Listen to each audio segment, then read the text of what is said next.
What's going on, everybody? Welcome back to My Social Life. This is the podcast where you can hear the real stories behind the people on social media. I'm your host, Jacob Kelly.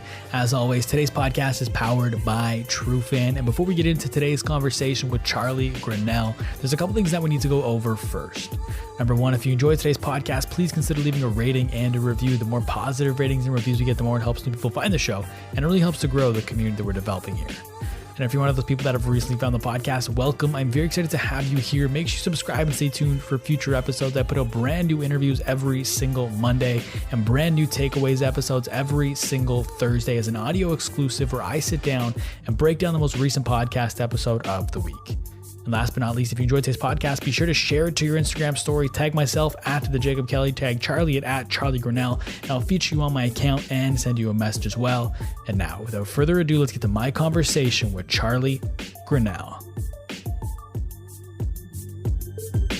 What's going on, everybody? Welcome back to My Social Life. This is the podcast where you can hear the real stories behind the people on social media. I'm your host, Jacob Kelly. As always, today's podcast is powered by Trufan. And today we are joined by Charlie Grinnell. And Charlie is the CEO and co-founder of Rightmetric, a digital marketing research firm based in Vancouver that provides audience and competitive insights to brands. Before that, he spent time as the global social media manager for Red Bull and head of social media at Aritzia. And I'm very excited to have him here on the podcast today to learn about his story and chat all things social media and data. Charlie, welcome to the podcast. Hey, thank you very much for having me. My pleasure. Where I want to start, I want to go all the way back to the beginning. So did you grow up in Vancouver? Is that where you were raised? Born and raised. Yeah, absolutely. So like what was life like in Vancouver growing up, and like what were some of your interests? Because obviously at that time social media was probably not like a career goal as a kid growing up. So like what were your interests? Yeah, I mean, being from Vancouver, I think anybody would naturally say the outdoors. So I grew up doing a lot of those like outdoor activities, hiking, mountain biking, skiing, that sort of thing. I also really liked team sports, so I played a lot of soccer growing up, and then later on in high school I ended up playing football.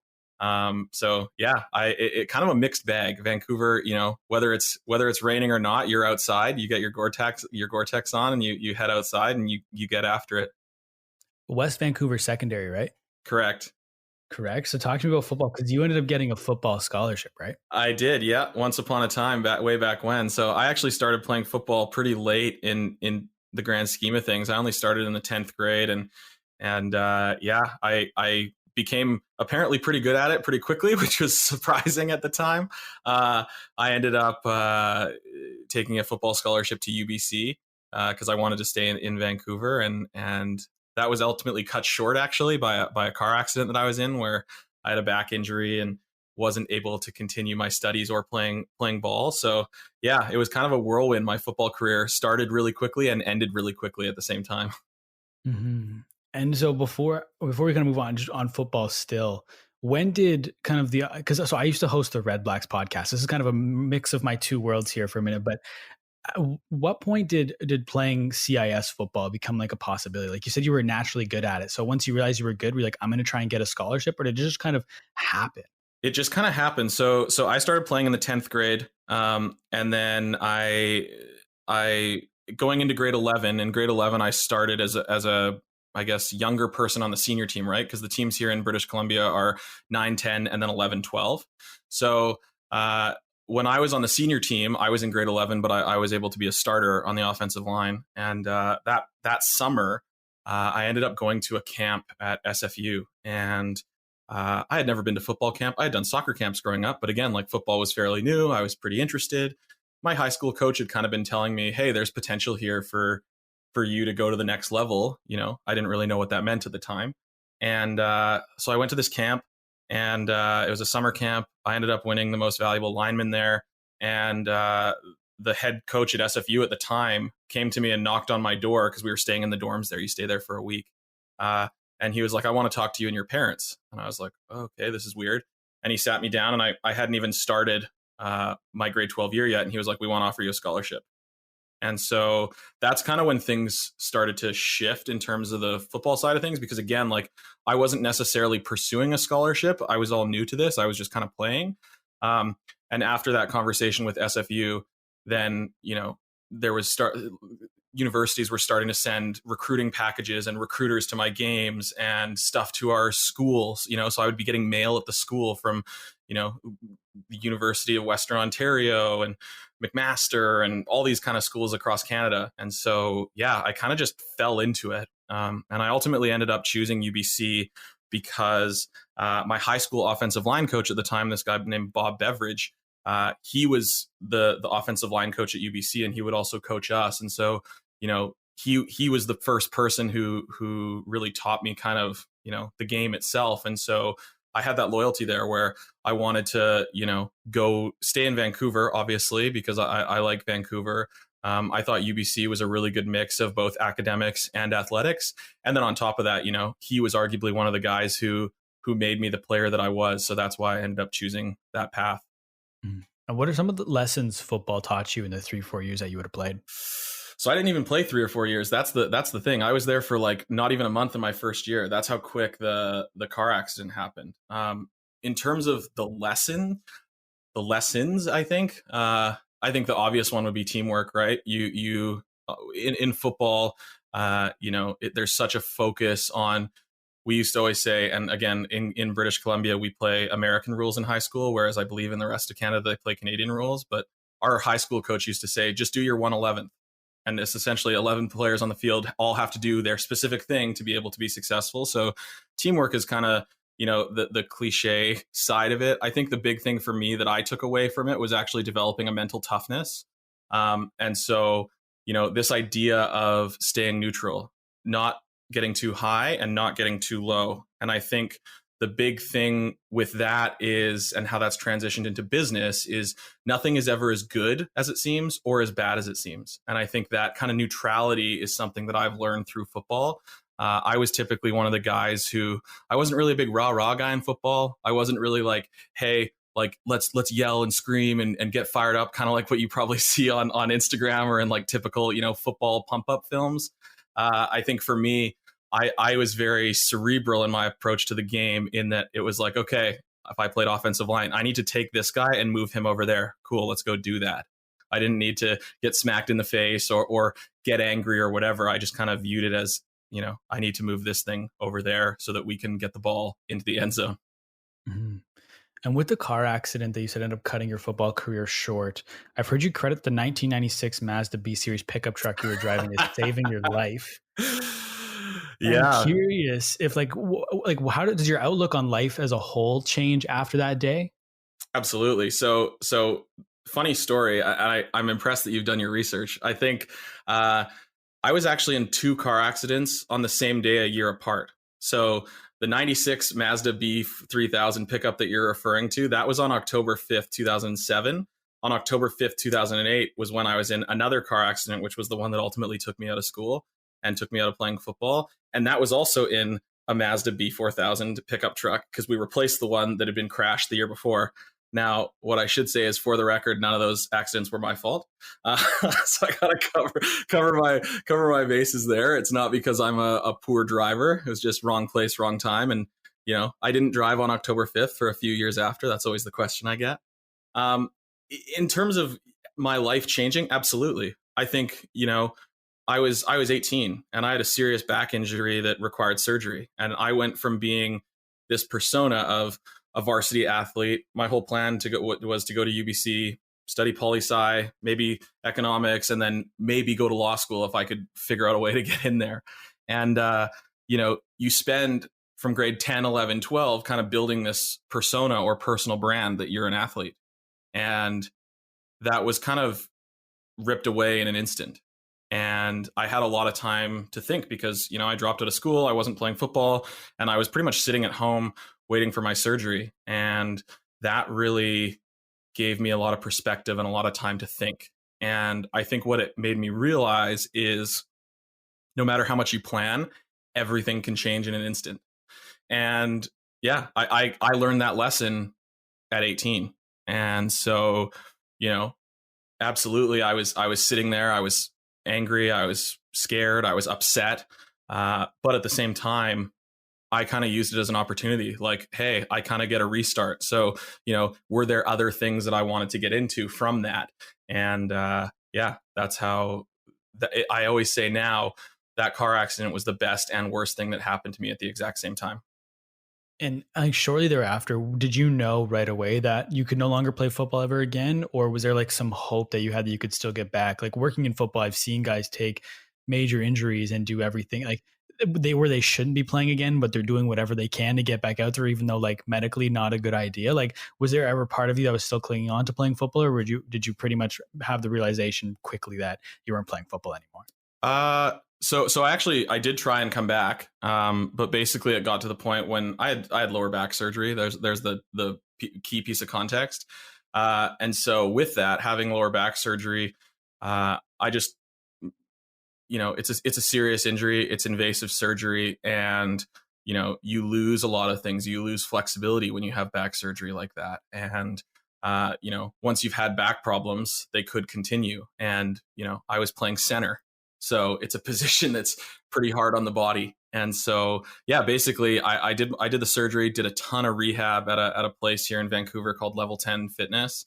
Tried my best to kind of get back to where I was. And I kind of just hit a plateau where, they weren't going to tell me that you can't play, but they're like, hey, it's not if you get injured, it's when again. And so at that point I was kind of like, if I can't be performing at the same level that I was before, and there's, risk here, that's something that I had to take into consideration. And then, much later in life, I saw a lot of friends of mine who had been playing. They had gone on to play in the CFL and played their college years. And there was that conversation around head injuries and that sort of thing. And I've watched friends of mine struggle with concussions and, that sort of thing as well. So I think later on I was kind of like, I'm happy the way the cards fell, because, like I said, again, playing center, you're smashing every play.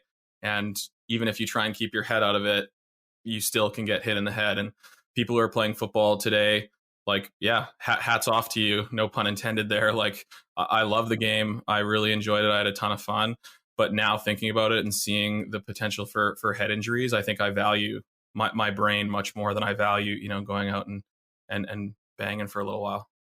Mm-hmm. And you mentioned the extensive rehab process. And I'm curious if you remember the first recovery day, because in my research process, I learned that you were a blogspondent for a blog called Gross Park Sessions. And there was one of the blogs was Chuck's Recovery Day 1. And it was, I have it written down. As I'm writing this, I'm in the middle of a crisis. I drop my phone on the ground. Nobody is home. I can't pick it up. And someone keeps calling me. I'm sorry that I can't answer it right now. Why were you so open to kind of sharing that process online at that time? You're like the Nardwuar of business interviews. Your research goes deep. I like this. So first of all, I don't even remember writing that, but thank you for bringing that up. I think, that's kind of where I made the switch from the academic side into the digital side. Was Grouse Mountain here in Vancouver. They started a blog about their terrain parks. This is way back, 2009, when kind of like blogs were just starting up. And one of the reasons why I was able to get the job, I think, is I was like, hey, like, I'm super interested in this stuff. I have a ton of time, and like, I just need something to focus on. And it was one of the things that I could focus on. And they were kind of just like, yeah, write about whatever you want. And so, I was very, very open about, hey, I've just had a serious injury. I love skiing and snowboarding and the freestyle and freeride scene that was kind of starting to emerge. And so, yeah, taking me back to that first day, there were times where, I couldn't pick up my phone. I literally couldn't reach it. No one was home. Or, there was a time where I fell going up the stairs. So like, I just kind of like tripped going up a stair, and like the stitches in my back that had closed the surgical wound had like ripped open, and I needed help to get up. So I don't know. It was a lot. You're super vulnerable at that time. And, hearing that, not even remember writing that's probably 11 years ago, 12 years ago. I can empathize the headspace that I was in during that time going through that. Mm-hmm. And I think an important lesson for people listening is just not to take things we have for granted. Like easy mobility is something I think a lot of people take for granted, and something you don't realize how important it is until you don't have it anymore. Absolutely. You you don't know what you got until it's gone. It's such a cliche thing, but I just think that is something that I learned very, very quickly, right? Because arguably, I've had a leg up on life. I'll make no bones about it. I grew up in an upper white middle class family. I'm a straight male, and like I haven't been discriminated against in my life, and I've been kind of had everything handed to me, so to speak, and I haven't had to go through a lot of the challenges or discrimination, or you name it. The list goes on and on and on. And so I think that accident was kind of like a big turning point for me to realize just how fortunate I am and how lucky I am. And I think that that's one of the biggest drivers for me today, is I just know that, there are people in Canada and around the world that would kill to be able to trade places with me. And I use that as something that drives me. Mm-hmm. And it was after the accident, I believe, where you visited a future shop and purchased your first camera, right? Yep, absolutely. Do you remember what camera that was? It was a Canon HV30, and it recorded to HDV tapes. And yeah, I fought with my dad a whole bunch because he didn't want me to buy it. And I was like, nope, I'm doing this. And bought it. And I was still, couch ridden, so to speak. And I just started to watch YouTube videos and learn how to make the camera do what I wanted it to do. So learning how to edit, learning how to record things, learning how to frame things up, learning how to color correct, learning all the different technical aspects was something that I was really interested in learning, because I didn't feel like I needed to learn, here's how you make a story, like that film school stuff. That really wasn't for me. I just wanted to know the technical aspect of like how this camera works. And then I can, once I know how it works, I can do what I need it to do. It's kind of a two-pronged question based on that answer. Is one, why did you want to buy the camera so bad? You said you were fighting with your dad. So I'm curious why you wanted it so badly. And two, why did you think to go to YouTube? Because like naturally today in 2020, that's something everybody thinks of. But in 2008, 2009, when you would have bought that camera, like that probably wasn't a common practice, was to go to YouTube to learn how to do things. So I'm curious as to why you did that. Yeah. So the first piece with my dad, I was definitely feeling the societal pressure of, you go to university, you get a degree, you become, a lawyer, a doctor, like whatever. Right. And so I was always interested in like the camera side of things and photography and videography. But for whatever reason, that wasn't really presented to me as a potential career path. And so, once I kind of had this time to pause and think about what I want to do with my life and realize how things change, that's where I was like, you know what? I'm going to use this as an opportunity to explore this thing that I've always wanted to explore, which was video production. So the reason why my dad and I were fighting was my grandfather gave me some money when I when I graduated from high school, and he gave me $1,000 as like a graduation present. And I wanted to use that $1,000 to buy this camera. The camera was, I think it was about $900 at the time. And my dad was like, you're throwing that money away. You're throwing that gift away. And we got into a big battle with it. And I ended up sneaking out of the house and going to Future Shop, getting a friend to drive me, because I couldn't drive because I was on a certain medication. And also I couldn't get myself out of the house. So I had a friend drive me there, hobbled in there, got the thing, came home. And so that was really the backstory about the argument with my dad. In terms of YouTube, and watching YouTube videos and reading blogs, that's just really what I had. Like I wasn't going to film school. And so I started Googling things, and, I stumbled upon certain camera blogs, and, I was following certain people who were creating cool stuff, watching behind the scenes videos, and just really trying to, spend the 10,000 hours obsessing over this stuff and learning everything there was to learn. And then also, messing around. Like I have old video footage of me filming, things across the room, or me filming the cat, like practicing something. And that's something that, it was my way of being able to learn by doing, so to speak. So I think the reason why I went to Google was it was just, it's what I had access to.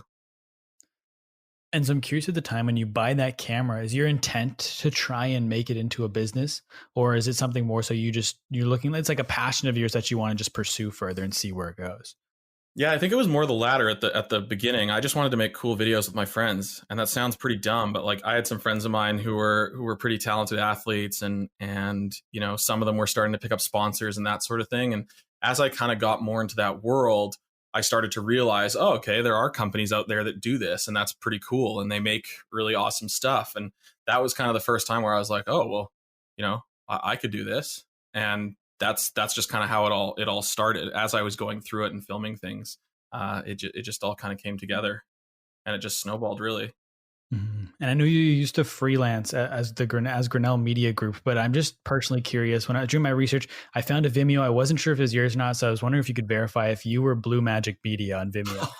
Oh man, once upon a time, yeah. Whoa, Nardwar, you are Nardwar. This is crazy. I'm impressed that you found that name. I think I used that name for 4 or 5 months way back in the day before I kind of had to start a real company and charging clients for things. And so I want to talk briefly about your time in video production, because you worked for some notable companies, Arc'teryx, Poor Boys Production, but your first job with video, I believe, was Alterna Films, right? Correct. Yeah. And so how are you feeling at that point then, where you bought this camera at Future Shop just as kind of like something to experiment with and kind of pursue that interest, but now you have a job where people are paying you to do it as like a full-time thing? Like, how do you feel when you get that job? Pretty weird, to be honest. It was just a blur. I also, there was this kind of, how do I say this? There was kind of like this fear was driving me. And what I mean by that is, well, first, fear is a powerful emotion, right? When people are scared, it's a great motivator. People can do crazy things when they're scared, or if you're able to channel it, you can do other things. With me, when I draw, like, think about this. I grew up in a wealthy neighborhood. All of my friends and classmates that I graduated with ended up going to, you know, some of the best universities on the continent. And I went to a great university, and then I dropped out.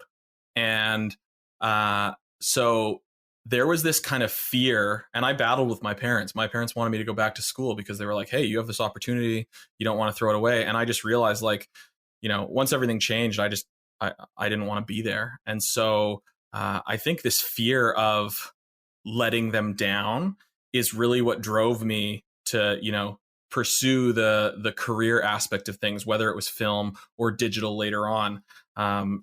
You know, it was just one of those things that I didn't want my mom to think back or look back and be like, oh yeah, once upon a time he went to UBC and now he's, you know, not doing anything. So in terms of how I was feeling when I got in there, I was super excited. For me, I got to film some really talented athletes, work on some really cool projects, learn from some really smart people. And yeah, it was great. It was kind of like, not necessarily a dream come true, but it was just something that was very, very enjoyable for me. And it made me realize that, you know, at least in business or digital or creative, you don't necessarily need to go to university to be successful. Mm-hmm. And then Poor Boys Productions, is that the production company based out of California? Correct. Yeah, they're pretty notable, aren't they? Yeah, I mean, they're in the free ski industry. I mean, they're one of the big dogs in terms of making a movie every year, and so yeah, I grew up watching their movies, and then, you know, next thing you know, I'm there shooting and helping edit the movies, which was pretty surreal, to be honest. So yeah, that one was really cool because I grew up watching those films as a skier, and yeah, it was really cool to be able to, you know, be the one shaping what the next movie was. And then you end up switching from Poor Boys to Arc'teryx, and I'm curious as to why the switch at that point. Because with Poor Boys being such a notable production company, and it's right up your alley with the action sports, like, why'd you make the switch? Yeah, good question. So the first piece was around travel. So with Poor Boys, I was traveling a lot. Arc'teryx is based here in Vancouver. And then the second piece was I wanted to learn more about the marketing side of things. So while Arc'teryx, I was still working, you know, producing and editing video. You know, the video's purpose was for marketing. And so whereas with Poor Boys, you know, I was just making, you know, we were doing event recap videos. We were making the ski film every year. Like, we had some kind of contracting stuff on the side, but I thought it was important to transition both personally and professionally. Personally to like reduce the travel, and professionally just to get more of that corporate experience. So that's kind of what led me to that. And on the freelance side, so you're freelancing kind of like throughout this whole time, and the clients people always throw out at you when they bring up Grinnell Media Group is Nike and NBC Sports. And I'm curious, like, one, how do you land clients like that? But two, are there any other clients that you worked with on a freelance basis that you're really proud of? Yeah. So how we landed clients like that, or how I landed clients like that, was really like those companies, NBC Sports and Nike at the time, were making a big push into action sports. So that was really the capacity in which we were working, is they needed to work with video production companies and people who had connections in those spaces, knew how to shoot that stuff, were able to get out into the backcountry safely, or all that sort of thing. So that was really kind of how I landed those things. In terms of other clients, I did some freelance work for a company called Recon Instruments. I believe that they sold their tech to Intel, and basically their whole thing was like a heads-up display for ski goggles that would give you, your speed, the temperature, like that sort of thing. Kind of like, Google Glass, or like I believe there was a company called North, which just got acquired by Google. But this is way back then, so we did some pretty cool like one-off video projects for that, and some corporate stuff. It was just something where, as I was transitioning into the corporate environment, I still kind of had that hunger or that fear that I wasn't going to be successful. So I was making sure that I was taking on a bunch of different things and putting eggs in different baskets, so to speak.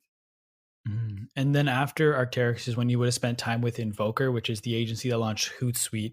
And was that to further learn more about kind of like the social media side? Because I don't remember if it was an article or where I found this, but it was, you realized you really want to learn more about the social and marketing side. Was your videos were getting put online, but you want to learn more about the distribution side because they weren't being distributed properly. So was the move to Invoker to learn more about the distribution side? Yeah, so Invoke is the agency. Invoker is actually Ryan Holmes's Twitter and Instagram handle, and Ryan Holmes is one of the founders. So yeah, that was exactly it, bang on. So I guess what I realized was, as I started to work on the corporate side at Arc'teryx, I knew how to do production. I knew how to sketch something out. I knew how to film it. I knew how to edit it, and then I knew how to export it and give it to someone for it to be distributed. What I always thought was, wouldn't it be interesting, or could I make my skill set more valuable if I understood both production deeply and distribution deeply? And so, pre-internet, distribution would be like, okay, yeah, you need to build relationships with, the TV people and the movie people and the DVD people and that sort of thing. But as I kind of started to produce videos, all this stuff was ending up on the internet.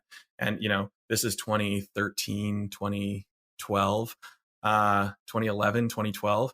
And, Facebook is starting to take off. Instagram is starting to take off. And I was just like, this thing really interests me. And I also was kind of just right place, right time. I had a video background. Video was starting to take over these social media platforms. And I think by combining those two skills, learning about the distribution, but being able to speak the production language, was kind of like peanut butter and chocolate. And putting those two things together really separated me from the pack, I think. And it was a very, very unique skill set. Whereas, other social media managers or people who worked in social didn't necessarily have that background. And so I felt that's something that served me really well. Mm-hmm. And at the same time, too, you took a bunch of courses. So I believe it was 3 different schools about kind of the digital world, right? Yeah, absolutely. So here goes back to the insecurity. I never got a degree. I never went back. And so what I will say is, I'm very passionate about education. I just think education in its current form is broken. And so, the area that I wanted to specialize in, internet and digital and marketing, you can't go get a bachelor of digital, or you can't go get a bachelor of internet, because by the time you do your 4 years, it's obsolete.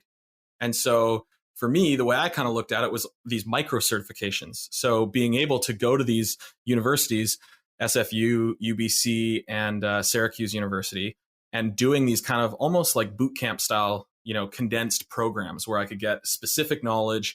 It's an accredited institution. It looks legit on a resume, and I was able to kind of cherry pick the different areas that I wanted to learn about. And so that's kind of why I did that, was because I was insecure that I didn't have a degree. And as I was moving more on the corporate side of things, when you're making your resume, if you don't have a degree, that's a bit of a problem, or at least I thought it was a problem. And so that's what led me down that path. I think what's funny now, what we're seeing today, even just like this year with education, is that we're seeing companies like Google step into the mix, and they're doing these they're starting to offer these micro certifications. We're seeing the rise of these, digital skills schools, a la BrainStation. And so with that, I think education is about to be radically disrupted. I think we're seeing that COVID has been an accelerant of that, but it's been a long time coming. So what's funny is, as we're seeing these models start to change, I kind of did that just for myself 10 years ago, but it was more so out of insecurity, not because I just thought it was the right thing to do. Mm-hmm. And then it was around that time too, then that you took the jump from the agency world into working with Red Bull, right? Yeah, absolutely. So big change. Red Bull's a brand that I had always wanted to work at. They were kind of the, world leaders in content marketing, so to speak. And me being at the time 21, 22, being a guy, being interested in sports and pop culture and that sort of thing, like that's exactly, I fit perfectly into their target demographic of who they're marketing to. So yeah, that was a big turning point for me in my career, was joining the team at Red Bull in Toronto. And can you kind of dive a little deeper as to why you think they were the leaders in content marketing at that time? Yeah, I think as to why, I think it was just their approach to marketing, right? So, historically marketing has been very much, hey, we need to put this product in front of somebody and then they'll buy it. Whereas like Red Bull at the end of the day sells an energy drink. The stuff that they were doing from a marketing perspective was all about building brand, and they were doing that through content marketing. And so, this idea of, we're going to have people spend time with our brand, whether they buy the product from us or not, I thought was just a gangster business strategy. And they obviously were doing well on the product side of things too, with their business growing, and those two things coming together, this strong brand with the product and distribution that they were doing on the can side of the business, like getting cans into stores and that sort of thing, was really interesting. And so I wanted to work there because they were putting out incredible work. Whether it's Felix Baumgartner's Jump from the Edge of Space, Red Bull Stratos, or different niche projects around specific athletes in action sports, or they had their F1 teams, like the list goes on and on and on, and they were just involved in everything. And I just thought, hey, what a cool organization to be a part of, learn from some really smart people, and help me up level my skills. Now personally, I understand why content marketing is an important thing, but for someone listening that might not understand why you'd want to spend all of that money and time and resources to doing things that don't directly promote your product, can you kind of explain why that's important? Yeah, it's a good question. I mean, I think the first thing that comes to mind is my brain goes to a marketing funnel, right? And a marketing funnel, my brain also then transitions into like dating someone. So the analogy that I'll use is like, on the first date, you're not going to get married. And so you need to go through this process of warming someone up, getting to know them, providing them with value, whether that's entertainment value, educational value, informational value. And so I think what Red Bull did a really great job of, and the power of content marketing, and not just Red Bull, there are many companies that do this today, is this idea of playing the long game. And if you're ever going to convert someone or sell something to someone, gone are the days where you're able to kind of be a vacuum salesman, knock on the door and be like, hey, here's this thing, you want to buy it, right? You have to provide them with some sort of value up front for a period of time. Now, that period of time can differ depending on the product or the industry or that sort of thing. But content marketing is such a great way for brands to be able to provide value. And again, I think that value word is fairly buzzwordy. So when I say like entertainment, making people laugh, making people feel emotion, education, help teaching them a new skill, teaching them, a new thing that they could use in their day to day. So I think that content marketing serves that purpose. Obviously, many brands again are doing this. But I think that they wouldn't have been doing it for the last decade or more if it wasn't working. And then talk to me about the adjustment of going from producer to distributor and from Vancouver to Toronto when you took the job with Red Bull. Yeah, so producer to distributor was an interesting leap. I think that it actually made the distribution more seamless because we were able to get better assets from the producers. So what I mean by that is, you know, I understood the technical things that needed to happen for the way that videos were being exported. You know, hey, I want a square video or a vertical video, like well before people even really were thinking about that. Or hey, I want you to edit it in this way. We've seen in some of the data that we can look at that, you know, the first 3 seconds of the video on Facebook or Instagram matter because people are scrolling with their thumbs. So let's not use quick cuts in the first 3 seconds of a video because that's not going to entice people to stop scrolling. Let's not use boring establishing shots. Let's get right into the action, like that sort of stuff. Let's use text overlays and subtitles because a lot of people consume video in silence or on the go. And so, yeah, I think that jump of going from the production side of things to the distribution side of things, I really played translator. That was really, you know, where my bread and butter was. And I think that, again, I just happened to be right place, right time. I think I was early. And yeah, started to break things down and make it a little bit more seamless transitioning from those two things. In terms of moving to Toronto, I love Toronto. I at the time, you know, leaving Vancouver was hard. Friends and family here. At the same time, Toronto is an incredible city. I was so lucky to move there when I did. That was back in 2013, and so being able to live there during that time, living downtown, working for a cool brand like Red Bull. The sports teams were just starting to get good, and so it was kind of the full package. You know, I view Toronto as like Canada's New York. So I just it holds a dear place in my heart. I really love it every time I go back there. I was there for almost 3 years. Yeah, I consider it a second home because it's kind of where I really took a big step in my career. And yeah, I love it very much. And then after 3 years is when you would have made the jump from Toronto all the way to Salzburg, Austria to be the global social media manager for Red Bull. So talk to me about how, kind of like what that looks like how it differs from what you were doing in Toronto and even just again, another adjustment, but to a whole new country this time. Yeah, big change. On the personal side of things, moving to Salzburg was wild. It was actually a lot like Vancouver. And what I mean by that is like the landscape, right? So Salzburg is right on the Alps there. It's very green. There's mountains, you know, there's tons of lakes around. So, you know, with mountains and water, that's very similar to Vancouver. Obviously a much smaller town, a lot of history there with the Sound of Music and Mozart and that sort of thing. And so, yeah, it was really, really cool to move there personally. Just living in another country. I never thought that I would get the opportunity to live outside of Canada.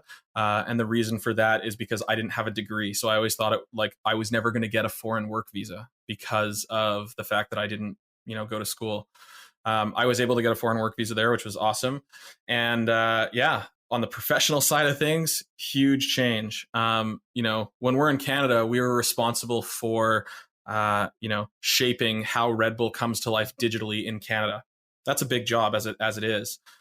The role that you play when you go to the global level is much different. It's a lot more strategic and it's a lot more almost business support in a way. So what I mean by that is my 3 kind of pillars of my role there was strategy, education, and project support. So strategy, just what it sounds like. You know, how are we bringing all of our initiatives to life via social, via our channels, our global channels.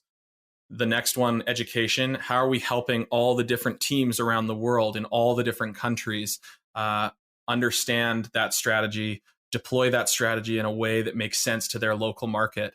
And then the last piece is that project support. So when we have key moments around the world, myself and my team would get involved with how can we help up-level this? Can we help this with resources, whether it's budget or people or ideas? And so, yeah, it very much went from like executing in Canada, like doing the thing, to helping all of the countries do the thing and add value where we could to make them even better. Mhm. So were you managing like the at Red Bull account at that time, or were you more so from like a higher level, not even on the day-to-day management side? No, I wasn't on the day-to-day management side. We had a team that was doing that. So yeah, there was people publishing to that account in LA. There's people publishing to that account in Salzburg, and there was people publishing to that account in Singapore.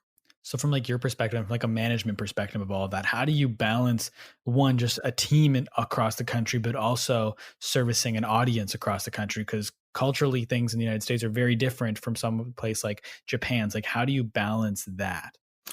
Yeah, so I mean, I think the big thing to point out is like, the team that I was on in Austria, the social team, the global social team, there was, I believe, like 25 or 30 of us, if I think back. And that's just the global team. And then, around the world, there was a number of other local teams, right? Each country would have their own local digital team that was managing their accounts. So I think how do you address that is niching and localization. So, and I think we've seen not just Red Bull, but a ton of other companies of the same size do this and try and figure this out is, localizing by country. So, you'd have Red Bull Japan, Red Bull Canada, Red Bull France, Red Bull UK, but then also niching down by vertical. So again, Red Bull Bike, Red Bull Snow, Red Bull Music, that sort of thing. And yeah, we've seen other brands do this too. Nike Running, Nike Japan, right? Like there's all these different accounts out there, and many brands are taking this approach and niching down. And yeah, I think there's a lot of work that goes into figuring out that hierarchy, right? Like what does at Nike become when Nike is so broad, right? There's so many brands out there that have this, like they're in so many different audiences. And yeah, it's about figuring out that hierarchy of, okay, what is the high level brand, like the top of that pyramid, look like from an account perspective? And then how are we niching down and building audiences across specific channels, focused on a specific topic or theme or that sort of thing? And so with niching down, like with using Red Bull or Nike as the example, like they have the bandwidth and the resources to create like separate accounts and give them the love and attention they need for each specific vertical. But how do you do that if you're a smaller company with a small team? Like how do you deploy that mindset of niching down across social media, but not to the same scale as a Red Bull or a Nike? So my short answer is I don't know, because I know that's probably not an answer, but to your point, niching down takes time, right? Like you can't just start an account. You can't just be like, oh yeah, we're going to start an account over there. Like, okay, what's the strategy for the account? What's the purpose of the account? How are we creating content for the account? Who's running the account? Like there's so many different operational pieces that go into that. So, my expertise is not in small business, quite frankly. So, any small business that's looking to diversify, what I would say is do your research before to understand where you could niche down, and then be realistic about your bandwidth. That's kind of what I would say there. But yeah, make no mistake about it, niching down requires investment, right? Because you're essentially being like, okay, we had one account, now we have three. Great, you've just tripled the work.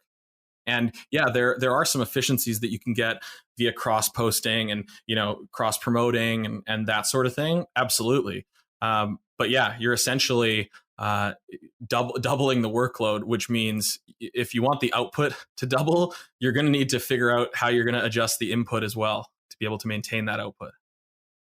One thing I must say is I do appreciate you saying the short answer to that question is I don't know, because I feel like a lot of people don't have the humility to be able to say that when asked a question. So I just wanted to give my appreciation and shout out to you for answering with that. No worries. I mean, I'm not here to talk about things that I don't know about. And so, yeah, like I haven't really worked in small business. That's not my area of expertise. And so I think it'd be wrong for me to say otherwise. Mm. And then I've heard you say too that Red Bull, you learned a ton working at Red Bull. I mean, obviously, it's such a big brand. What are some of the key takeaways you had from your 3-4 years with Red Bull? Oh man, that's a really good question. I think the first thing that comes to mind is you just it's a different way of thinking, and that push to always do more or be better. I think that it's kind of instilled in you. And so I think a lot of the people that I was able to work with, not only were they really, really smart and experts in what they do, whether it was social or websites or content or, partnerships or whatever. It was really the work ethic and the tenacity of them getting after it every day. And so, always wanting more and always wanting to be better. There were things that we would do that would be really, really great. And, we were always like, okay, but how can we be better? And so I think that's a trait or a characteristic that I've been able to kind of take away. And, you're a product of your environment, right? So at the time I was super young. I say super young. I'm 30 now. I was, 23, 22, 23 when I started working there. And that's really what helped shape my career, so to speak, 7 years ago, was being in that environment. So I think that's the first piece. I think the second piece is learning great strategy and learning how to build great strategy and thinking holistically about things. When you have an organization of that size, whether you're at the country level or whether you're at the global level, there's so many different things to take into account because it's such a large organization. And I think that being in that environment has really been able to serve me well and given me a lot of context that, other marketers don't necessarily see. And I guess the third piece that I would say that's kind of related to that is just the scale, right? Operating on the scale. I think back when I was there, again, I left there in 2017. We had 400 social accounts with over 100 million followers, I think, at the time. And the amount of people that could publish on a Red Bull account around the world was like almost 1,000. And so the scale of that, like, what are you doing from a governance perspective? How are you putting certain rules in place so that people can't go rogue? How are you maintaining security? How are you, maintaining some sort of a strategy once you grow this beast to kind of be the thing that it is? And so, again, that was something that I really, really took away, because, doing it at that level is very, very difficult. So then, when you're coming back to brands where, hey, yeah, we have 5 accounts, or we have like one main account across all the, Facebook, Instagram, Twitter, Pinterest, whatever, it allows you to think more clearly and focus on what matters. And with starting at Red Bull in 2013 and finishing around 2017, I'm curious. I think to kind of contextualize this question, I think one thing a lot of people do that needs to be fixed is a lot of people, once they have an opinion, they cling to it and they don't change it. But I'm curious, what opinions did you form from either a social or a strategy perspective at Red Bull that you've since changed your stance on in the last 3-4 years? Quite frankly, that I don't know shit. And what I mean by that is everything will change in an instant. And I think that's just the nature of social. And you're only as good as your last at bat. And so what I mean by that is, with social or with digital, you're really at the mercy of audience behavior. You're at the mercy of how platforms are changing. You're at the mercy of different trends, like pop culture trends or specific industry trends. And anybody who says they have it figured out, or like this is the way to do it, is lying, because things are changing so fast. And there's always a better way to do it. And things are always going to kind of continue to adapt. And so I think that's the biggest thing that I learned is, just because you think, something works one place, that it's going to work another. That is absolutely not the case. And, I've made that. I've learned that by working with clients now at Rightmetric. And even when I was leaving Red Bull and going to work at Aritzia, there were things that we would do at Red Bull that, would work for the audiences that we were going after, that we tried them at Aritzia and they did not work at all. And so, right, like just because something works somewhere doesn't mean it's going to work somewhere else.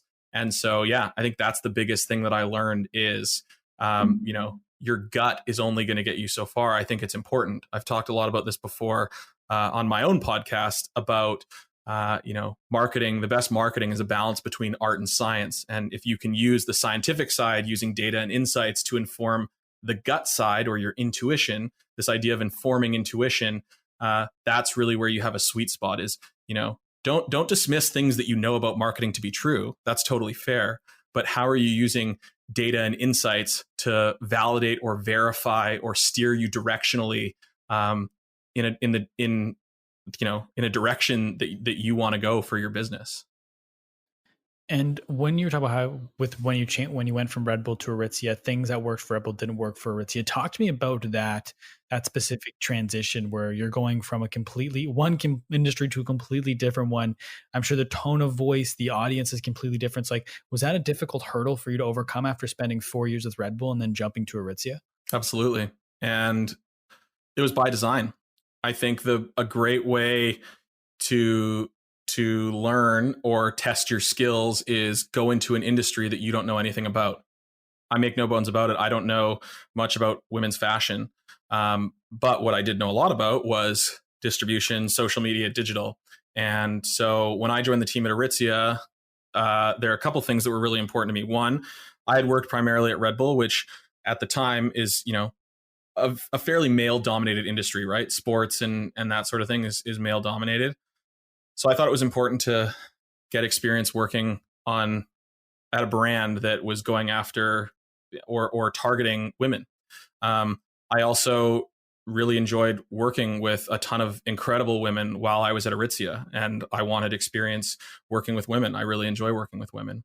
And so, yeah, that was kind of the shift there in terms of like what did I learn and how did it change? Just little tactical things. I'll give an example. We've talked a lot about on this podcast about how, video is a big deal on the internet, and I was in the right place at the right time because I could do video. Well, when I got to Aritzia and, we started to post video, it didn't really work very well. And it was very difficult and expensive for us to produce, and it didn't perform the best. So that's something where I was like, I thought that was a universal truth. And maybe we weren't doing it the right way, but in the way that we were bringing it to life, it wasn't seeing the type of performance that we needed to be able to see to justify the cost. So, we just found more efficient ways of going around it. So that was something that surprised me. Another thing would be, I'll give an example, like posting links on Facebook, right?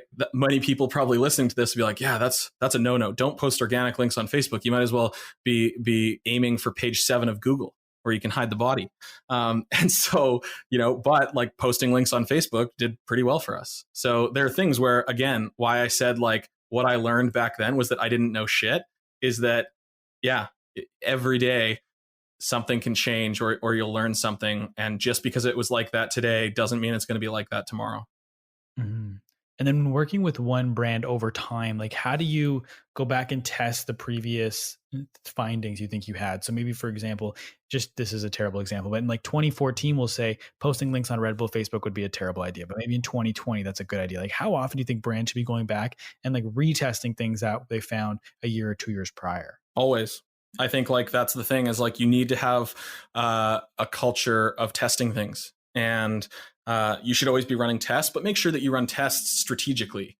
And so when I say strategically, what I mean is, be able to run a test in a way that you can isolate it so that you can actually get, something that's valid in terms of, the results. So you're not skewing or necessarily biasing the results. Again, without going too deep into the weeds, that's how you kind of structure things. And then, yeah, I think having that culture of like, hey, we don't know everything, but we're going to test this, and here's why we're going to test this. We have an informed hypothesis. And so those are cultural things. Those, you need to have that top down, right? And I think a lot of marketers there's kind of been this pendulum, right? Like the pendulum of like, it's brand, like do it to build brand, and it's kind of like more loose. And then on the other side, you have performance, where it's like, do not spend $1 unless you can make $3. And I think it's that balance. It's like, how are we strategically testing things and being able to measure things in a way that is going to help us continue to iterate on whatever successful marketing looks like at our company. Mm-hmm. And I want to jump to Rightmetric. So I know I kind of mentioned it briefly in the intro, but can you kind of give a quick 30-second rundown on what Rightmetric is? Yeah, absolutely. So as you alluded to in the beginning, we're a subscription-based marketing intelligence firm. So basically what we do is we provide marketing leaders with insights, whether it's audience insights or competitive insights. And those insights help them drive great digital strategy. Why we exist and kind of how we came to be is we wanted to be able to provide that at a fraction of the cost of traditional consulting, other market research tools and that sort of thing. how we really got started was actually a lot of both mine and my co-founder's time on the brand side. And what we found when we were sitting on the brand side was we always really had access to our own data. So, when I was working at Aritzia or when I was working at Red Bull, I could see our Google Analytics, I could look at our social data, I could look at our email data, all the different areas where we're already reaching people. But what was really hard was understanding the broader audience that we were going after who weren't already coming to our digital ecosystem, and understanding, were there things that our competitors were doing that we were missing out on? And so the analogy that I use is it's almost like we kind of had one eye covered, right? We could see inside of our four walls, but that other eye, if we were able to uncover that other eye and see outside of our four walls, we'd have access to a greater source of information, both internal and external. And by having access to both of those, that would allow us to make a better strategic decision for our business. And so as we started to kind of dig into this challenge or this problem, we realized that it takes a ton of different tools. To be able to have a holistic look at something, you need 20 or 30 different tools to be able to look at everything that matters to marketing. And all of those tools are really, really expensive. And all of those tools need people to run them and do insights and generate insights, and then package those insights, visualize them, and make them easy to digest. And so with Rightmetric, that's really what we're trying to build, is this, competitive and audience insight firm that is able to just kind of package things up in the form of cheat sheets so that marketers can just get the information that they need and then be able to move swiftly and build and refine great strategy. And you said that the idea came from just you and Evan just noticing a need you had personally within the work that you did. But I'm curious as to how long did you have the idea for Rightmetric before actually starting it? Because a lot of people get good ideas, but not everyone acts on them. So how long did it take you to finally act on it? Yeah, good question. Probably about a year and a half, 2 years to finally act on it. We had been talking about starting something. We had been keeping a list of different tools that we thought were cool that could be, brought into our mix. When I ended up quitting my job, that was March of 2018.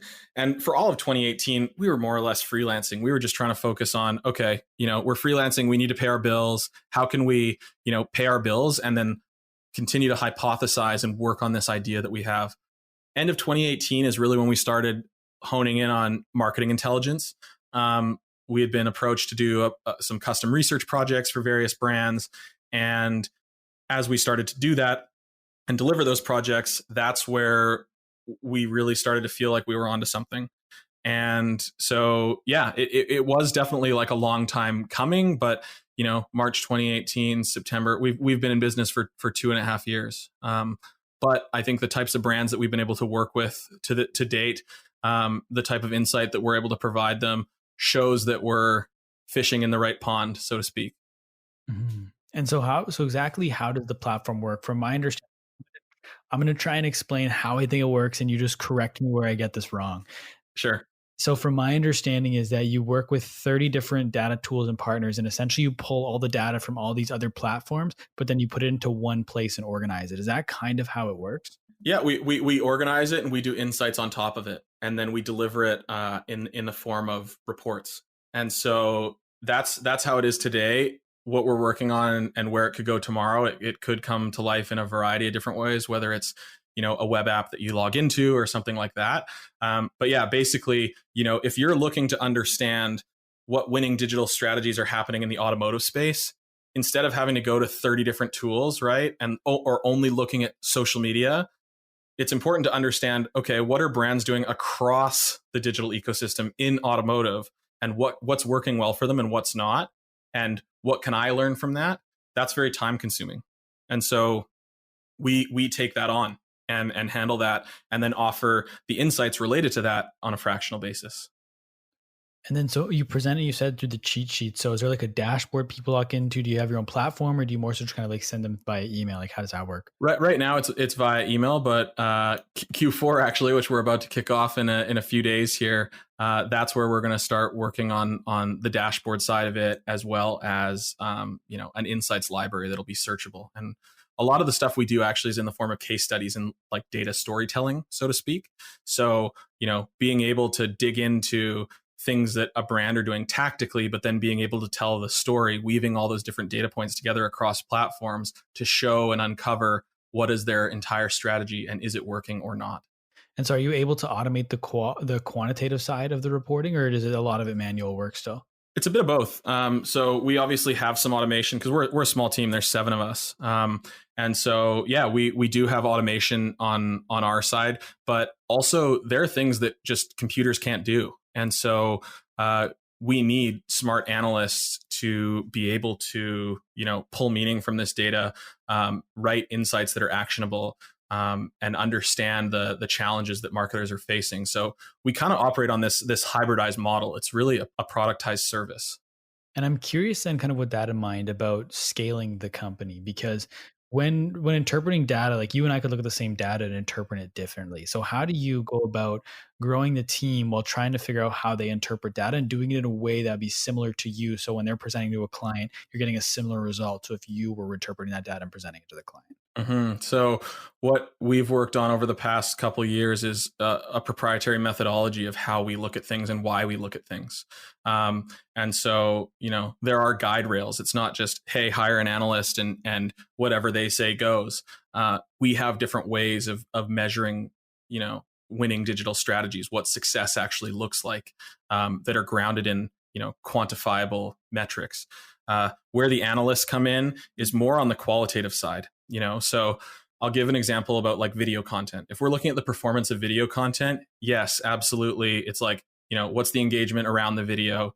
What's the view time? What's, the video views, all those different pieces. What a computer can't necessarily see is, okay, what are the top, like, let's say there's 10,000 videos about a topic in one space and we pull all that in. Let's say yoga, for example.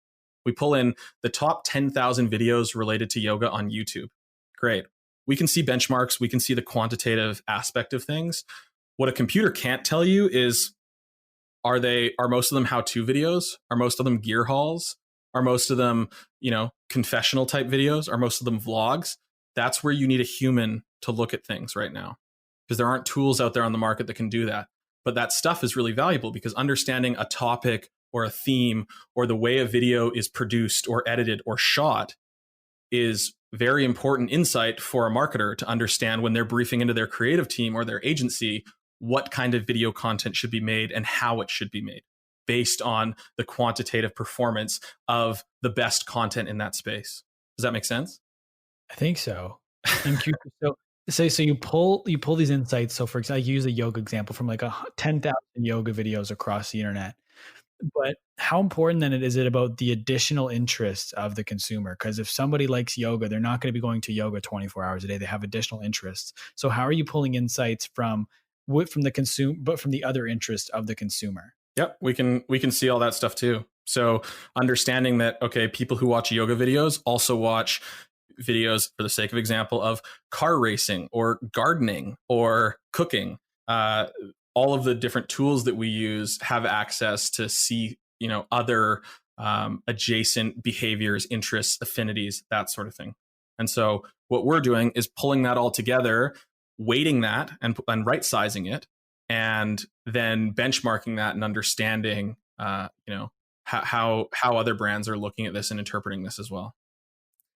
And then how do I then incorporate that information so sticking with this yoga example, say I sell yoga mats and I learn about these additional interests of my consumer. How do I incorporate them? Because I don't want to take away from my product and what I'm doing. So how do I incorporate these other interests? Yeah, there's a ton of different ways that you can incorporate them. It could be, hey, we're going to start a new content series. With pre-COVID, hey, we're going to throw an event about this. Hey, we're going to do a partnership with an adjacent brand that doesn't compete with us. There's so many ways that you can bring it to life across the marketing mix. Again, it depends on the business and the objectives and where the business is trying to go. But yeah, it's really informing all of those different aspects of marketing. What it's also informing is where you should focus, right? So by understanding, we used video content as an example. Let's say, again, for example, video wasn't the good place to spend your time as a yoga person. Everyone was reading blogs instead. We would be able to tell you that as well. So it does go up a level. and kind of help you understand how should you structure your team? Where should you allocate your team's time and budget? Do you need to hire an agency in a specific area because you're missing out on a massive opportunity, right? And so kind of using it as a compass of where you should focus and where are the best opportunities in your industry. And then once we show you, okay, here are the best opportunities and here's what the leaders in those industries are doing, then our case studies are able to show you, okay, here are the tactical elements. Like we literally deconstruct everything that they've done. And here's what you can do to emulate this. And your team clearly they have a deep understanding of the data they're presenting to each client. And I heard you say previously that a lot of clients or some clients in the past have asked you to then activate on the insights that you and your team provide, but you find it important to remain an unbiased third party. And I'm curious why that is. Yeah, I think it's a really good question. What really comes to mind with that is that I think it's important to be apolitical and unbiased. And what I mean by that is there's so many people out there telling marketers what they should be doing. And, whether it's agencies, whether it's consultants, you name it, whether it's a board member, an advisor, whoever. With us, we found it really, really important to not do any of the execution because we think that strategy and execution should be separate like church and state. And so, again, what I mean by that is we don't have an advertising arm. We don't do websites. We don't design websites. We don't do creative. We don't run activations. So when we're telling you what we're giving it to you in an unbiased way. Because if I was someone who also had an arm of our company that bought ads, I'd be able to say, hey, we've looked at all the data and it looks like you need to buy more ads. Oh, and by the way, we sell ads, so we can just do that for you. And I just don't actually think that's right because I obviously have a hidden agenda there. And so the analogy that I give is think about a marketing leader as a head of state. So think about a marketing leader as like the president of the United States, not this current president, a president. And then how the intelligence community comes in and briefs the president on what's happening, right? They're not necessarily doing the stuff that they say. They're giving the president the facts. They're going, hey, based on our assessment and based on what we've seen, here's everything that we've gathered. Here's what I think you need to know to make an informed decision. And, if you want our advice, we are giving our recommendation. But at the end of the day, the decision's up to you. The reason that the intelligence community is able to be so credible in what they're doing is because they're apolitical. They're unbiased. Their whole job is to surface the truth. And so we view our role in the same way. When we look at a landscape, our job is to surface the truth to marketers. And when we're surfacing that truth, that puts them in a better position to make a decision that's going to positively impact their business. Do you ever worry when a client asks you to activate on your insights, that when you kind of turn them down on that, is that a worry of them churning when you do that? Or are you able to, or like the way you just explained it to me, do most clients understand that and then kind of do it themselves? Yeah. I mean, it's just not what we do, right? Like to me, that integrity of being unbiased is critical to what we do.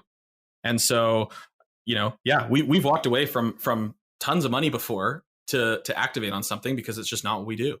And so I don't necessarily think it really relates to people churning from us, because at the end of the day, you're going to want to know this information, whether you're executing it yourself or you have an agency executing it for you, or even if you don't execute, right? Knowledge is power. There's a lot of insight to be had there that is going to impact, that has potential impact on your business across the entire business, not just in marketing, right? So I don't necessarily worry about it when people are, people are asking us to activate. And I'm also very forward with that when we talk to clients. We don't do that. And, a lot of clients that we work with have relationships with their agency, and we're not trying to play there. We're not an agency, right? We're a subscription-based intelligence firm, and that could be transitioning into a SaaS product in the near future here. So for us, we're not looking to have that kind of relationship with them. We're looking to give them information to help them feel more confident in their strategies, reduce the stress and uncertainty around marketing, and help them in their career take the next step, so to speak, by being well-informed and inspired. And Talk to me a little bit more than when you say that you could be transitioning to a SaaS product very soon. Is kind of the vision for it to have a dashboard people can log into? So instead of sending them the reports, they can just log in and have a dashboard of everything right there. And then you could almost sell that as a lower version of the product, with the regular product being the insights that your team provides on top of the data. Yeah, maybe. I don't want to get into like solution mode, but just know that I think, if right now we're delivering things via report, there is absolutely always going to be an opportunity in the future to optimize the delivery method, right? Different people like to receive information in different ways. We've always done it via reports because that's what we've heard our clients really enjoy. Is there more lightweight ways that we can deliver it, and how we can make sure that people are able to get the information and digest it as fast as possible is something that we feel really important as well. That's something that we've seen in the market is, there's a lot of smart research shops out there. There's a ton of insights. There's best practices. There's so many things out there to read. And so we're always trying to make our stuff as digestible as possible so that people will consume it, because if they're consuming it, in theory, that's going to enable them to make better decisions. Mm. And then talk to me about growing it, not from an employee side, but from a client side. Like, what are some of the marketing tactics your team is deploying to grow the business right now? Yeah. So the first one is we have a podcast. It's called Measure What Matters, a podcast for marketers, where I'm on there interviewing a lot of really smart marketers about the lessons they've learned throughout working in marketing. We're actually just about to start up an email newsletter. So if you go to our website, rightmetric.co, you can subscribe to our newsletter. And basically what we're going to be doing with our newsletter is we're going to be giving away a lot of case studies. So a lot of like the deep research work that our team is doing, we're going to start putting those in the form of email newsletters so that, you can get something in your inbox on a regular basis and learn from the strategies and tactics of some of the best digital companies across different industries. I go on podcasts like this, and yeah, I'm mostly big on LinkedIn, trying to do a bit more on Twitter, but mostly LinkedIn. And yeah, we've been very conservative in terms of our growth, right? We're not a company that's yelling from the rooftops. I use that intelligence analogy with you before. And I'll kind of use it again here. We view ourselves almost as like SEAL Team 6, like those who know about us know, and those who don't, that's okay. We've worked on a lot of things that are very public that a lot of people probably wouldn't know that we've actually worked on. And yeah, we're just trying to slowly build something that is really, really valuable for marketers. And so, our focus has been very much on the product and the value side of things. And then the marketing stuff will come after that. And then how did your team adapt to COVID? Were you guys remote already, or did you have an office in Vancouver and then had to adapt? Yeah, so we had an office in Vancouver, but we were office optional. Evan and I, my co-founder, we're very huge fans of Basecamp, actually, the founders of Basecamp, so DHH and Jason Fried. We actually use Basecamp to run our company. So with COVID, we got rid of our office. But it was funny because really the office was only used for our all hands meetings when we'd get everybody together, and then client meetings. But a lot of our clients don't want to meet in person, and so we decided to go fully remote. So our team is primarily based here in British Columbia. Evan's actually in Victoria. The rest of us are in the Greater Vancouver area. But we work with clients all over the world. We work with clients in Europe and in the US and in Canada. So it hasn't really impacted us too much from a day-to-day perspective, other than, we're like everybody else, spending a ton of time on Zoom and Google Hangout. Mm-hmm. And I believe you said too, you envision a potential future for the company where the data and the insights your team is able to provide are used for more than just marketing. Can you kind of explain what you mean by that? Yeah, so this is fun. It's funny you bring that up. When we first started out, we were operating on the hypothesis that the internet is eating the world, right? So software and the internet is starting to eat the world. It's challenging human systems that have been in place for hundreds of years, whether it's democratic systems or insurance, taxis, food delivery. Like there's so many different things that the internet and software has disrupted.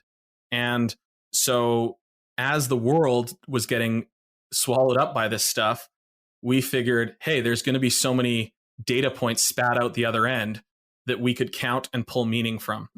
And so when we were first starting the company, we were actually toying with, okay, there's all this internet data. How are we going to package it up and merchandise it and, build solutions with it?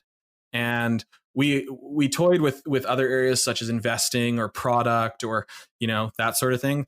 We ended up landing on marketing because Evan and I are marketers first and foremost.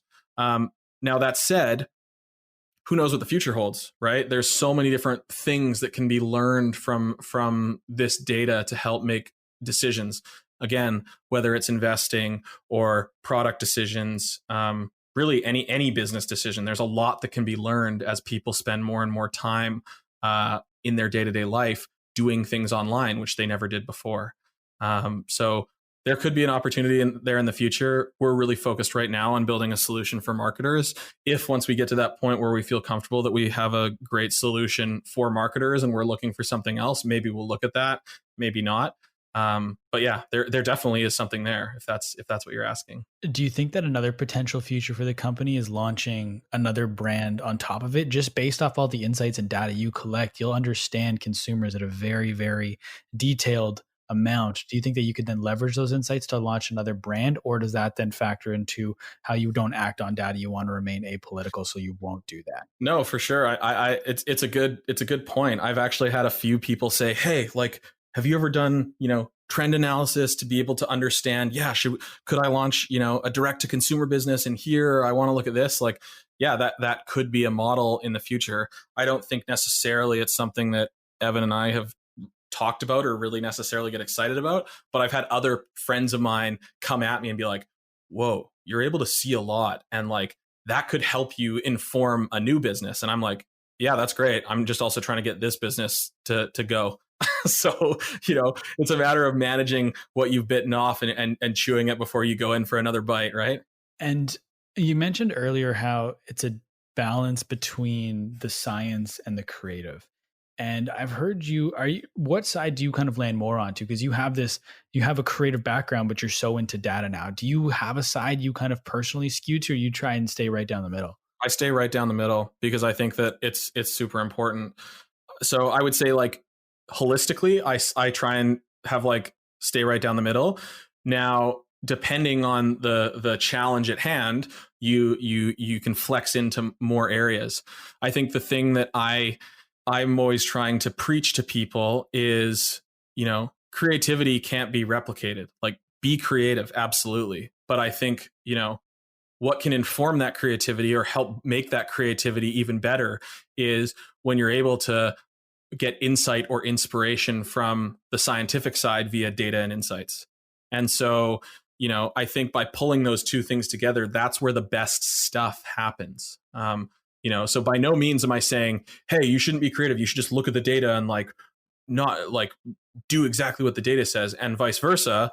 I'm not saying, hey, you should just do what your gut thinks and don't look at anything. I think those are both two pieces of bad advice. I think the critical thing is being able to balance both of those things, because that's going to be able to get you to the best place possible. And there are so many different examples of this. I think about a video series that I came up with my colleagues at Red Bull called Raw 100. I actually wrote an article on LinkedIn about this where I kind of unpacked the whole thing. And basically, it was a video format. I believe now it's done over 100 million views across all platforms. And yeah, it started with us, being really interested in a topic and a community. It was mountain biking.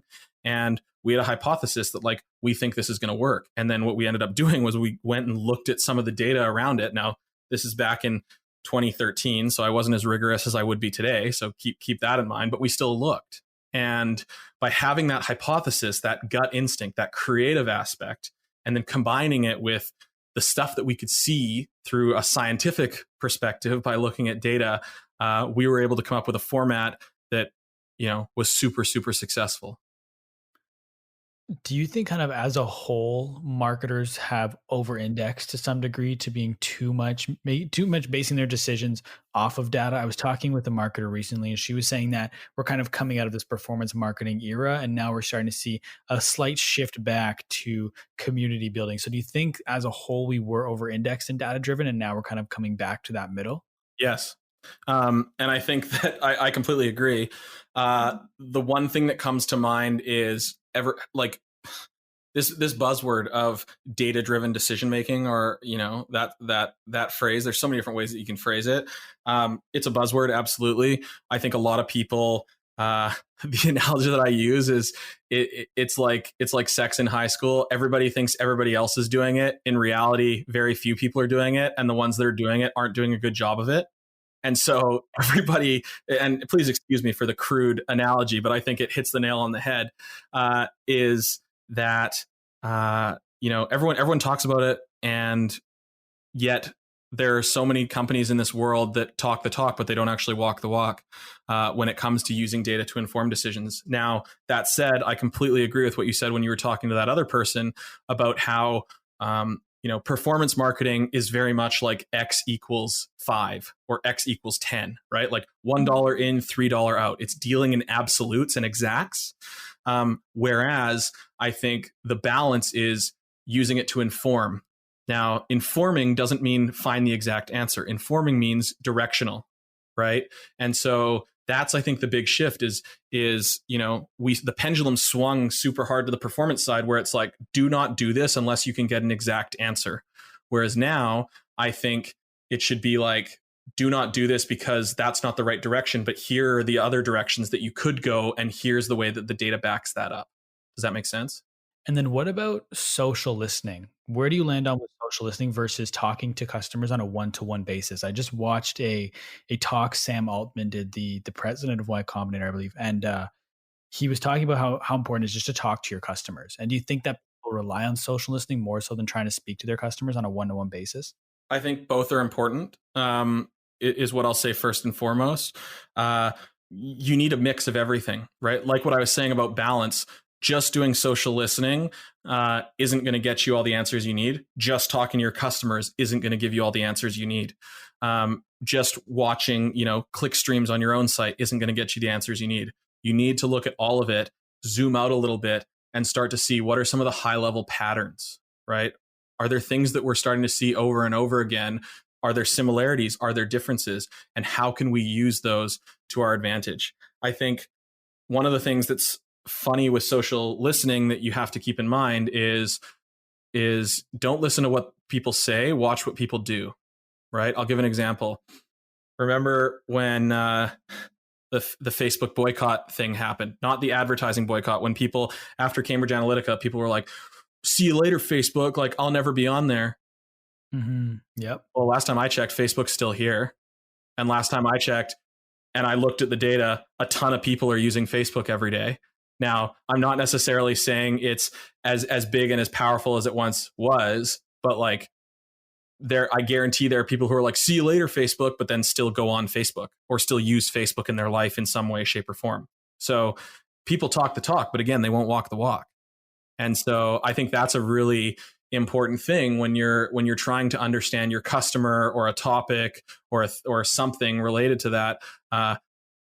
Yes, listen to what they say. Listen to what they say in person in an interview. Listen to what they say online about you, but also watch what they do, and look and be aware that there is probably going to be a large gap in those two things, and that gap is going to be where the true insight is and what you can learn and how you can start running micro tests to see if you can influence them to do what you want to do. The best is when people post about not using Facebook on Facebook or Instagram.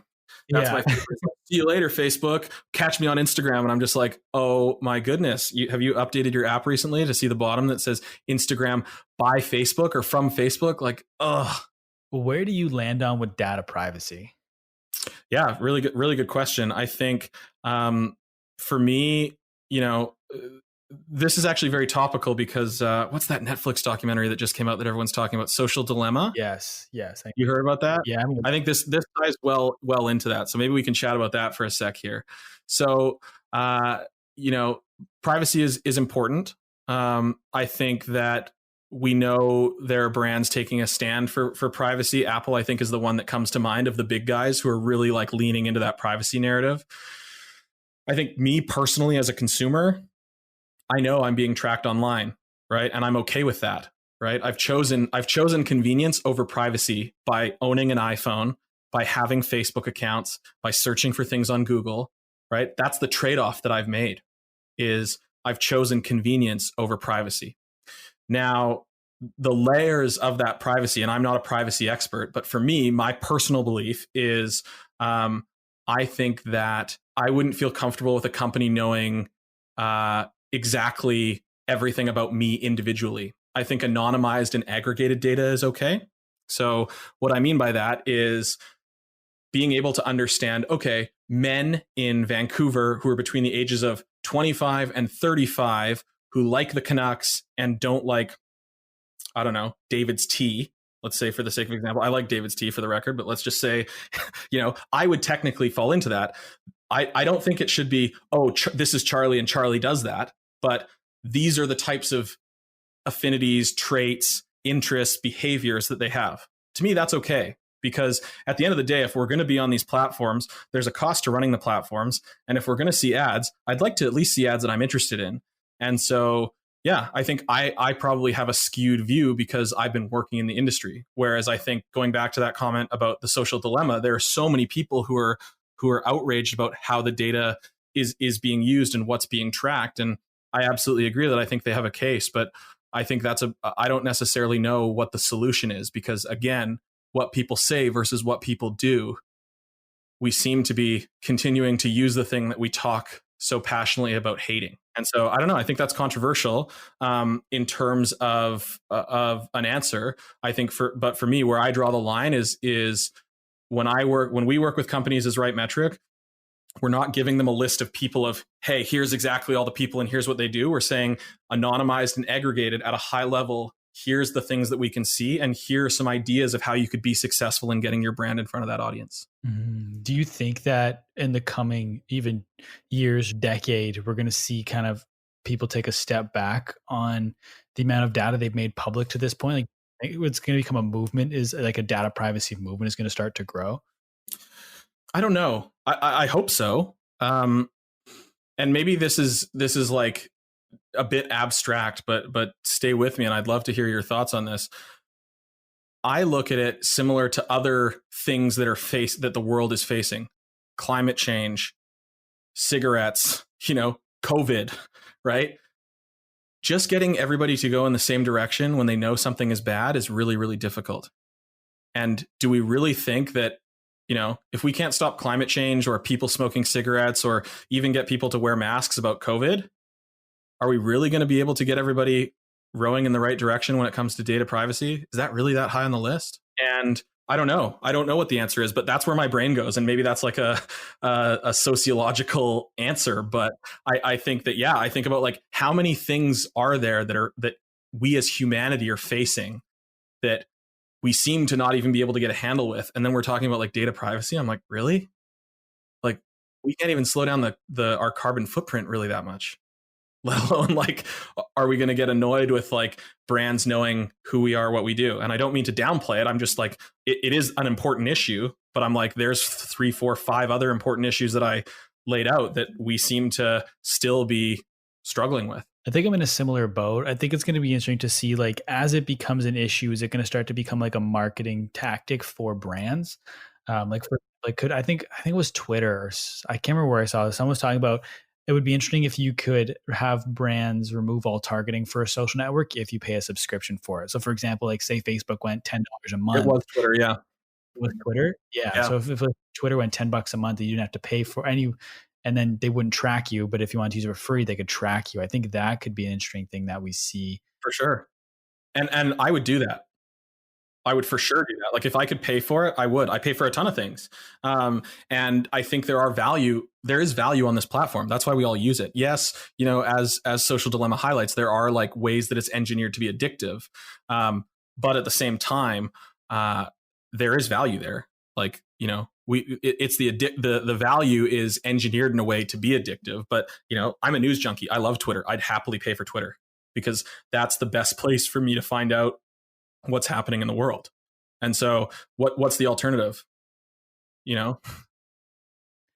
Speaking of paying for social networks, I want to throw this. This is just like a theory I haven't thought too much about. So I'm still trying to figure out what my opinion is on it. But I think it was The Hustle who said they're creating their own social network that's kind of like LinkedIn with no fluff, and it's going to cost a subscription. Do you think we're going to start to see more micro social media sites that have a paywall, but it's more of exactly what you want? Yes. in a word, I think that again, this goes back to the previous comment that we made about niching down. There's so much stuff out there on the internet. And by niching down, we've seen it with newsletters. We've seen it with Facebook groups and like closed communities. We've seen it with WhatsApp groups. I'm sure there are other platforms that I'm not even privy to, that I'm not even mentioning, but like even on the big ones, members only groups. And I think that that's something that's going to continue to rise. We like being able to see stuff that we're interested in, and if that's a way that things are able to be filtered out and you're able to create a greater experience, that is value, and people will pay for it. Do these niche communities then, do they make life easier or more difficult for marketers? Just spreading people out everywhere make it harder to reach everyone, or does by having them join these niche communities already kind of do a little bit of the targeting for you up front? I think it's both. So I think it's easier, to your point about bringing people together who are interested in a topic. I think it makes it harder because marketers haven't necessarily thought in that way. Like, how are we going to get into these communities? And I think it actually ties back to the point that we made earlier, talking about the value of content marketing, right? So if you're a brand and you're providing super valuable content, and then you're trying to figure out a way to get into a community or get in front of a community, that's a great way that you can do it, by using content marketing to provide value up front before you even try to sell to them. So I think it is all tied together. Brands, I don't know how many brands do this very well. It kind of reminds me of Reddit, right? Like if you're a brand and you're on Reddit, you get roasted. And so you have to go about it the right way, and make sure that everything that you're doing or contributing to that has nothing to do with sales. Otherwise, like, people will call you out. And so that's kind of why I'm like, yeah, if you're just constantly providing value, there is a way for marketers to be able to kind of get in there and get their brand in front of a group of people that they want to target. And speaking of going on Reddit as a brand, using it in an inauthentic way and getting roasted, I know one of your guilty pleasures is marketing fails, and I'm curious if you could share any of your favorites.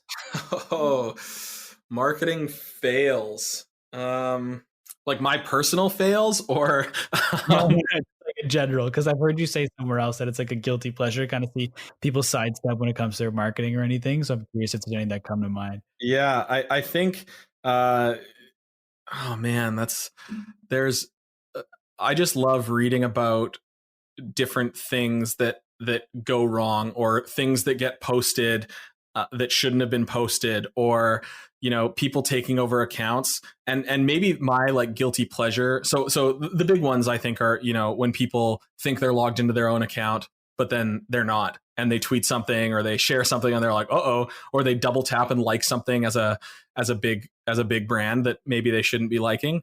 I think the reason why I find that so amusing is because like I've lived that life where I've had big accounts logged in on my phone. And when you make a mistake, you're like, shit. But you're also like, hey, we're all human. Like, and like, is it really the end of the world? Like, and so I think that those, I'm just trying to think of an example that comes to mind of a marketing fail. A lot of the tone deaf stuff. Like, I think, what was that? Like Kendall Jenner and Pepsi, right? There was like the ad of her like protesting, and it's like, oh, woof. Like that was not great, but I love that because I'm like, I would have killed to be in a meeting, like a fly on the wall in the meeting where they're like, yeah, this is a good idea. And the fact that no one stood up and was like, hey, I don't think this is going to go too well for us. And I don't know, just things like that I just love, because I think there's a lot of learning to be done there, right? Like the way that you learn in life is by making mistakes, right? And so that's maybe why I love when other people make mistakes, because I'm like, sweet, I can learn something without having to make that mistake. Now that sounds awful and super self-serving, but I'm also like, it's efficient because like I won't make that mistake, hopefully, knock on wood. Yeah. I think that's something people forget about social media marketing in general is companies are just a collection of people. Like sometimes you think of Pepsi or Coca-Cola or whatever as these like a big brand, but at the end of the day, it's just a group of people in a room and that's how you get what they put out. For sure. And I think the other thing is that like, keep in mind, it's people, and with social, right? Like social started as this like small piece of marketing, but now it's customer service, it's product development, it's sales, it's, HR, it's employment brand. There's so many different layers of social media. And I think what's fascinating is that social media managers they've had to diversify their skill sets to be able to work in so many different areas of the business, but tie it all together in a way that makes sense. And I think especially after the Black Lives Matter movement and Facebook boycotting and a lot of the controversy or causes that have come to life, that's kind of shined the light, so to speak, on holy cow, like social media touches everything that we do. And it's not just this one little marketing channel. And I think, I wouldn't be surprised to see social get more of a seat at the table at the C-suite level. I wouldn't be surprised if, in the future, there are brands who are going to have, a VP of marketing and then a VP of social media who are at the same level, or a chief marketing officer and a chief social media officer. Just because it appears that we're on the track that social is kind of outgrowing marketing, so to speak. It's becoming its own beast that supports the business and contributes to the business across everything, which means that it needs its own seat at the table at the highest level to be able to help make and inform the decisions. Mm-hmm. I couldn't agree more. I think one thing I learned and early in my career is just sometimes how social is forgotten, but sometimes social be the priority. Mm-hmm. Yeah, I think it is one of those things where you can see which companies, is social, like, oh yeah, we're doing this thing. And oh, by the way, yeah, give the same thing to social and like they'll post it. Right. Or you can see the brands that like think about things social first and then bring them to life across other areas of their marketing mix, whether it's in-person activations, whether it's events, whether it's, all the different pieces that play into it. And it's quite obvious. I've heard you in the past describe your specific journey as unconventional. So I'm curious what your advice would be for kids right now who aren't sure what they want to do with their lives, or they think they're heading down an unconventional path. Yeah, it's a good question. I think the thing that comes to mind is not caving into the societal pressure. I think that's one of the biggest things that I've learned as I've kind of gotten into this is I felt that I didn't fit a certain mold. Go to university, get your degree, and like go then work in your industry. I always knew that I wanted to work in business and marketing. I just wasn't good at math. And unfortunately, to get into business school, you need to do calculus. And that wasn't going to work for me. And so, which is incredibly ironic now that I own like a data and insights company. But I think that, not caving into those societal pressures and understanding that there are other ways to go around it. You don't have to follow the exact same path as other people to get to the same destination. And so, yeah, that's something that I've kind of always used. If you ever talk to, my mom or my girlfriend or past colleagues of mine, I do things a different way. But I did them the way that they worked and made sense for me. And so I think having that confidence to know that just because it worked one way for one person doesn't mean you have to do it that way. So I think that would be the first piece. And the second piece that's kind of related to that is just really around not necessarily caring what it looks like on the outside, right? I was so worried that how people were going to look at me, or even my mom. I've said this to my mom before, right? She was in the mom group with like all the moms who had kids my age, right? So, oh, well, what's Charlie up to? Oh, well, he dropped out of school. Whereas all the other moms, like one's at McGill, one's at Western Ontario, one's at Harvard, one's at, Rice University in Texas, like they're all doing these amazing things. And it's like, oh, what's Charlie doing? Oh, well, he dropped out of UBC and now he's on our couch and he's dinking around with cameras in the living room. Right. So I was always so concerned about what other people would think about what I was doing. And I think on one hand, that was actually a positive because that emotion, that fear is what drove me. But on the other side of it, don't let it distract you and don't let it interfere with what you want and what you want to go after. How often do you reflect on your journey from being an 18-year-old Charlie just kind of in the living room with the camera to everything you've done up to where you are now? Every day.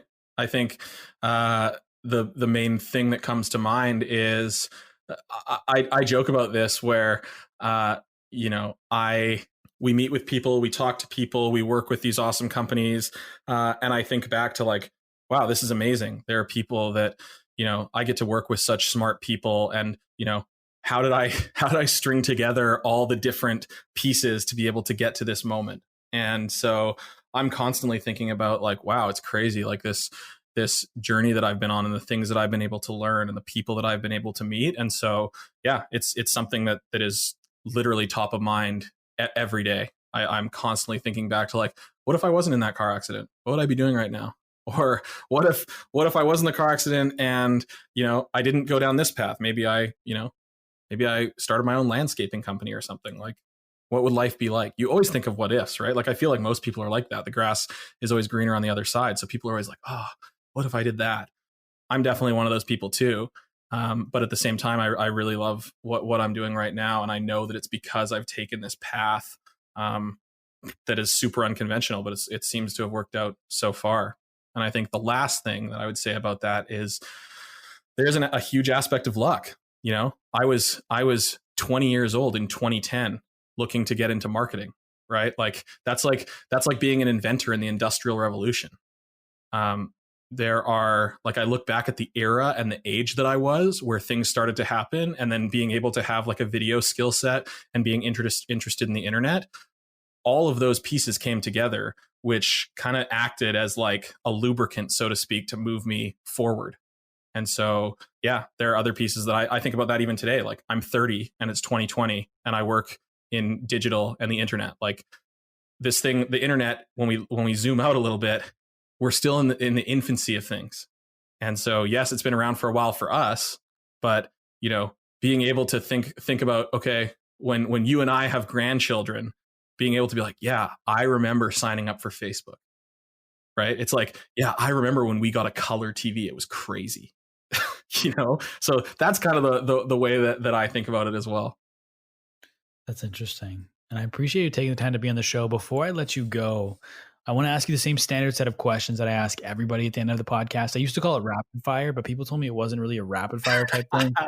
Well, do you want me to go fast or slow? I mean, I'll leave that up to you because I used to start calling it the Q&A, but then I realized this is a podcast and the whole thing's a Q&A. That makes no sense. I don't really have a name for these questions, but the first one is you're going to dinner. You can take 3 people. It could be anybody dead or alive. Who do you take to dinner? Michelle Obama, Scott Galloway, and my mom. I love it. Oh, you've met Michelle Obama though, correct? I have met Michelle Obama, and she wouldn't have been on my list before I met her, actually. Why is that? She's not someone who struck me as like someone that I would want to meet. And then as soon as I met her, I became obsessed with her and, reading her book and all that sort of stuff. So yeah, after meeting her, she just had this incredible presence, both it was pulling from 2 sides. She was out of this world and so normal and motherly at the exact same time. It was weird. I haven't really met anybody else who had that kind of energy. Interesting. Yeah. What is some of the best advice you've ever gotten? Oh, best advice. Stay neutral. There's this guy that I follow named Trevor Moad. He's a mental conditioning coach for Russell Wilson. I saw him speak at Summit in LA last year. And he talked about the power of neutral thinking and, how are you training your mind to be the best at what you can be at? And he talks about this idea of staying neutral, not getting too high and not getting too low, and not verbalizing the negative things, keeping them inside. He's not saying be overly positive. He's saying minimize the negative side of things. And by minimizing the negative side of things, you're giving yourself a better chance at being successful and being in control mentally of what you're trying to accomplish. What is one thing about you people wouldn't expect? I feel a tremendous amount of responsibility to be really, really good at what I do because I feel guilty about some of the opportunities that I've had. So what I mean by that, like what I said earlier, I was raised in an upper white middle class family. I'm a straight male. I haven't had to deal with discrimination. I haven't had to deal with people judging me or giving me a harder time. And I feel a tremendous amount of responsibility to make the most of the opportunity that I was given, because I know that if I didn't, I would be wasting it. And I haven't really said that a lot publicly, but I think it's really, really important to me. And it's one of the things that drive me. Well, I appreciate you sharing it here. No worries. What is one thing that's so important everybody needs to know? So important that everybody needs to know. I think I said it earlier. Nothing is ever as good as it seems or as bad as it seems. I think we tend to sensationalize things in extremes, and it's tied to staying neutral. I think that we always seem to think things are really, really good or really, really bad. And also, I think that we control those things or impact those things or influence those things more than we actually do. If something good happens to you, we tend to over-index in the amount of attribution or credit that we give ourselves for being great. And I think the same thing when we do something bad.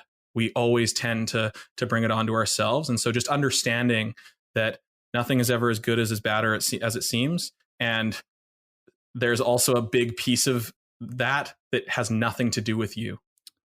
For the final question, I like to flip the script a little bit. So instead of me asking the question, it's you asking the question, but it's not to me. So pretend you have this crystal ball. You can ask the crystal ball any question. You'll get the 100% honest answer. What is one question you want to know the answer to? This is going to be really deep. When will I die? You'd want to know that question. The answer to that? Yep. Interesting. Why is that? I've heard people come on here and debate asking that, but then not, because then they said that would stress them out too much. I just want to know the facts. I want to know, because I think by knowing what that date is, that would allow me to adjust my priorities.